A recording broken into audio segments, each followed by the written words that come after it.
अस्सलाम वालेकुम नाजरीन, आज हम बात करेंगे तारीख़ इस्लाम के एक ऐसे अजीम मार्के की जो सिर्फ तलवारों का टकराव न था बल्कि हक व बातिल का तसादुम था। जी हाँ, हम बात कर रहे हैं जंग सफ़ीन की, जहां एक तरफ थे इमामुल मुत्कीन अली इब्न अबी तालिब हावर, दूसरी तरफ था शाम का गवर्नर माविया बिन अबू सुफियान। यह जंग क्यों हुई, उसके पीछे क्या वजूहात थी और उसका अंजाम क्या निकला, आइए जानते हैं एक एक कदम तारीख के सफ़हात से।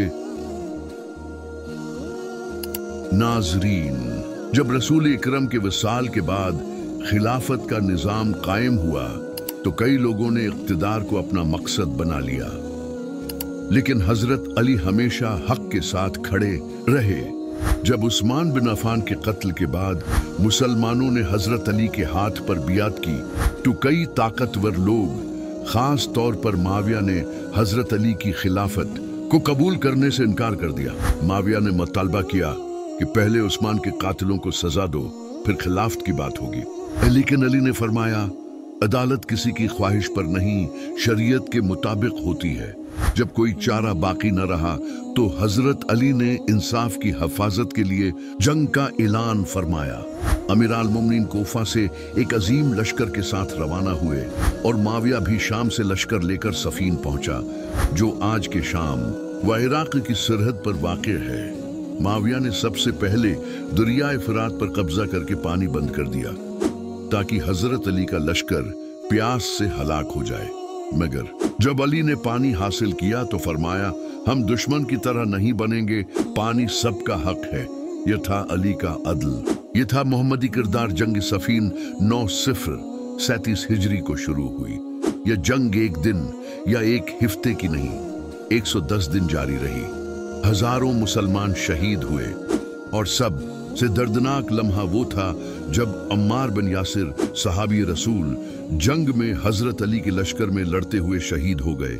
रसूल खुदा ने फरमाया था, अम्मार को एक बागी गरवा कत्ल करेगा, और यूं दुनिया पर वाज़ेह हो गया कि बागी कौन है और अली किस तरफ है। जब अली की फतह यकीनी हो गई तो माविया ने एक चाल चली, अपने सिपाहियों से कुरान नेज़ों पर बुलंद करवा दिए और कहा, आओ हम कुरान से फैसला करवाते हैं। यह फरेब था, क्योंकि कुरान के असल तर्जुमान तो अली थे। अली ने फरमाया, यह कुरान खामोश है, उसे बोलने वाला मैं हूं। लेकिन लश्कर में कुछ कमजोर लोग धोखे में आ गए और जंग रख गई। दोनों तरफ से सालिस मुकर्रर किए गए। हजरत अली की तरफ से अबू मूसी अशारी और माविया की तरफ से उम्र बिन आसिया भी एक चाल थी। तहकीम के जरिए माविया ने खुद को खिलाफत के लायक करार दिलवा दिया और ये वाज़ेह हो गया कि सुलह का मतलब सिर्फ चालाकी से इक़्तिदार छीनना था। नाजरीन, जंग सफीन ने मुसलमानों को दो रास्तों पर खड़ा कर दिया। एक रास्ता अली का था, अदल, हक और तक़वी का। दूसरा रास्ता माविया का, सियासत, फरेब और दुनिया परस्ती का। यही वो तक़सीम थी जिसने आगे चलकर नहरवान, करबला और इम्त की तारीख को बदल कर रख दिया।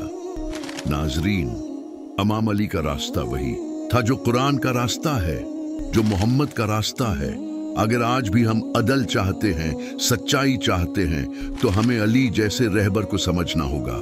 अगर आपको ये वीडियो पसंद आई हो तो वीडियो को लाइक करें, चैनल को सब्सक्राइब करें और कमेंट्स में अली हक के साथ है जरूर लिखें। वल सलाम अलैकुम व रहमतुल्लाह व बरकातहू।